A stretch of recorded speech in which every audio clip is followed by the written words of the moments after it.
And joining us now is Nikolaus Eberl, who is the CEO of BrandOvation and the author of the book Nations of Champions. And part of that has to do with how South Africa won the World Cup of destination branding. And he also had an advisory role to the former SAFA president, Kirsten Nematendani. Good evening to you, Nikolaus.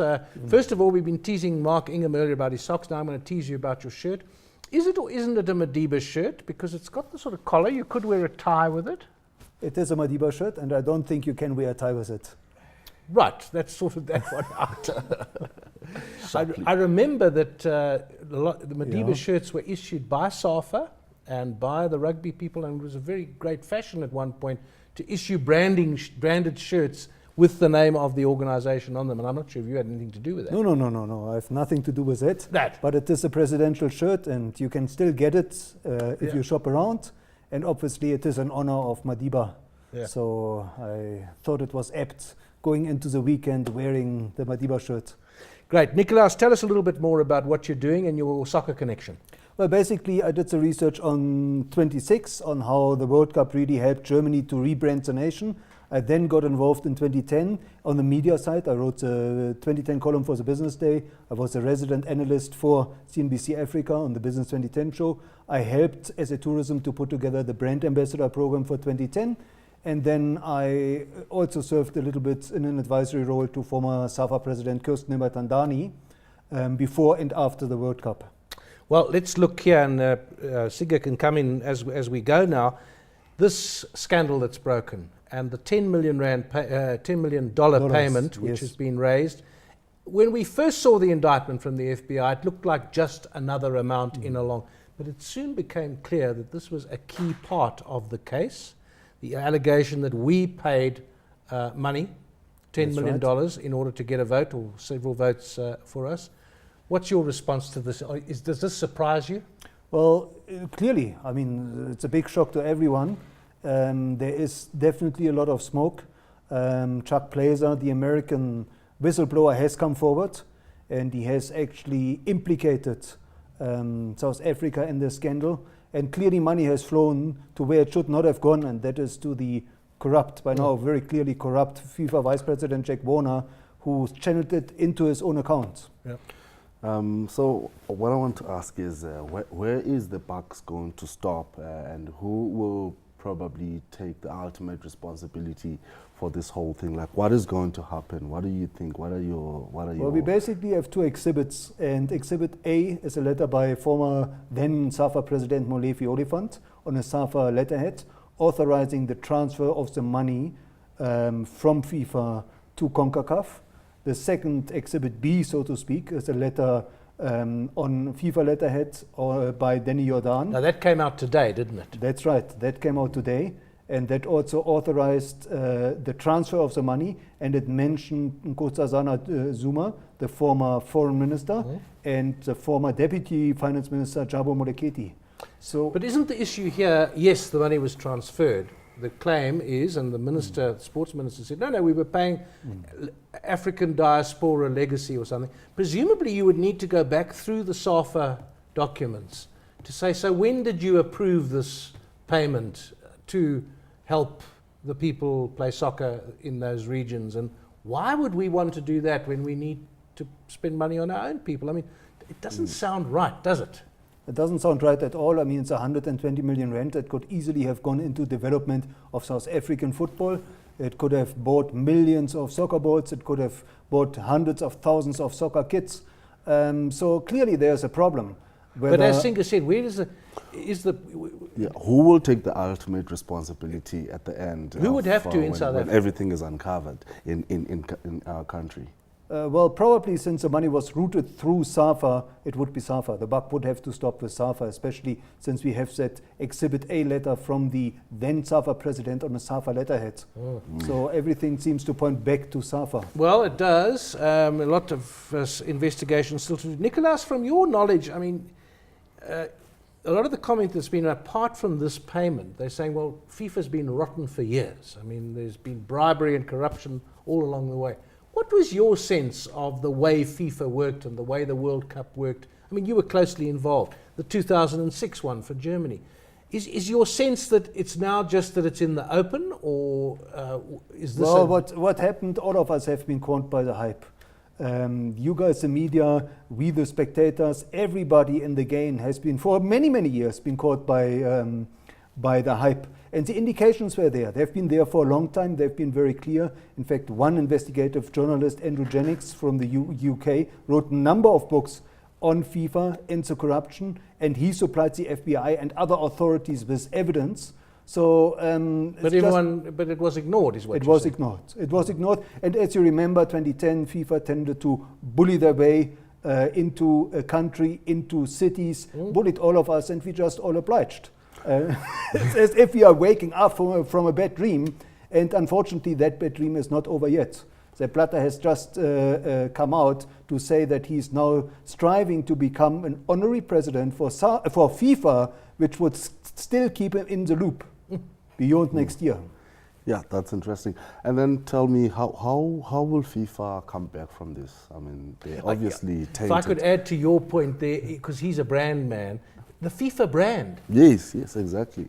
How do they get back to being a brand that's actually admired by the global society? Only by having a clean cut, which means Blatter needs to exit, the old guard needs to exit. All these old faces, which are basically pensioners that have just been collecting monies, they must all go. And it's really up to the sponsors to enforce it. Because by the looks of it, Blatter staying until at least December, probably now they're talking about March until May next year, which is another year. Him staying behind, him having daily meetings with the chief auditor at FIFA, Domenico Scara, and probably handpicking his successor. But Nikolaus, this is ridiculous. It's not a resignation at all. If you resign, it should be like maybe the end of the month or immediate. It's not resignation if he's staying for another year. Well, his biographer, there's only one biography. It was written by a Swiss journalist. It's only available in German. And he actually shares that Blatter started his career in the army. He commandeered 3,000 troops. And there was one principle that he learned, and that was to be alert and paranoid at all times. And he's been operating on that principle, and he's still operating. So I can guarantee you he's still strategizing behind the scenes, and he's still in command. But I don't understand how they can't say to him, no, you're not staying, you must go now. I don't follow. Well, who can say that? It's FIFA is a law unto itself. Yeah. They're not reporting to anybody. The only body that can hold them sort of accountable are the sponsors. And they've been very quiet to date. Yeah, I think they also worried. They don't want an event to go ahead without their involvement. I mean, they'd have to stick together, wouldn't they? You'd have to get a kind of sponsors forum. That's where right. They all stick together and they say, right, none of the big sponsors, in other words, no sponsor that is required by FIFA because they're big will go. The Sonys, the MTNs, the really big sponsors, the Heinekens. Right. And on that point, David, what's interesting is you've seen with sports people is that any sportsman that comes under a negative light, the sponsors, they drop their hands on him immediately. But in the FIFA scandal, we actually haven't seen that. So what does that tell us about the sponsors involved in FIFA? Well, they're probably implicated. In fact, Sepp Blatter was employed by Adidas, not by FIFA first. Adidas paid his salary for years. Adidas set up the marketing machine for FIFA. It's just too good a business to be in. But now, as the FBI is obviously investigating, it will get worse and worse. Already, there are strong signs that the Qatari World Cup will not happen. It's highly unlikely. And we now know that FIFA paid Ireland to accept the hand goal or the hand of God by Thierry. More and more is coming out on a daily basis. Yeah. Looking at SAFA, you were an advisor there. The SAFA brand is also now being hit. And what would you be advising them now? Come clean, come clean. Tell us the truth. Don't hide, come out, tell us the truth. Come clean and own up. It's the only way forward in a situation like that. When you were advising Kirsten Nematendani, what were the sorts of things you were telling him? What were the sorts of things that were on his mind? And what period was that? Well, it was really all about transforming the SAFA brand and transforming developments. If you compare, for example, development, soccer development, youth development in this country to the big countries like Germany, Spain, Italy, we are about a tenth of the coaches we should have, a tenth of the pitches we should have, a tenth of the games we should have. So that was really the emphasis, development. Singa, I know you follow soccer, but the trouble is, my view, is that there are two clubs, maybe three, which get all the sponsorship, all the money, all the attention, the Soweto Derby. Yeah. It's unbalanced. Very unbalanced, David. I think I would agree with the view that our football needs development, grassroots development, early stage development. You get, kids in primary school starts playing, soccer and professionalize it quite early. I mean, I've watched quite a few soccer star documentaries, and if I can remember correctly, I think Cristiano Ronaldo was signed by Lisbon at the age of 12, and they wrote a proper technical report on him as a player, on his fitness, on his skill level, and so forth. So that shows the level of seriousness of the sport, overseas. So if we can get to that level, of detail about development. But then the question is, what's the problem? It's so obvious, Nikolaus. It's so obvious that this is what we must do, but we don't do it. Well, the problem is exactly as you pointed out, and UNISA just did a massive PhD study on the subject. What they found, what sets the major leagues like Germany, England apart from others is competitive balance. And in England, every single club is forced to run and operate their own academy. It's also, not an option. In England, the bottom team in the Premiership can beat the top team. That's on right. their day. There's no question that they can. That's right. But what's the problem? I think you've got people who are accountable and who say they will do things and they don't. Why doesn't it happen in South African soccer? Yeah, you've got a theory.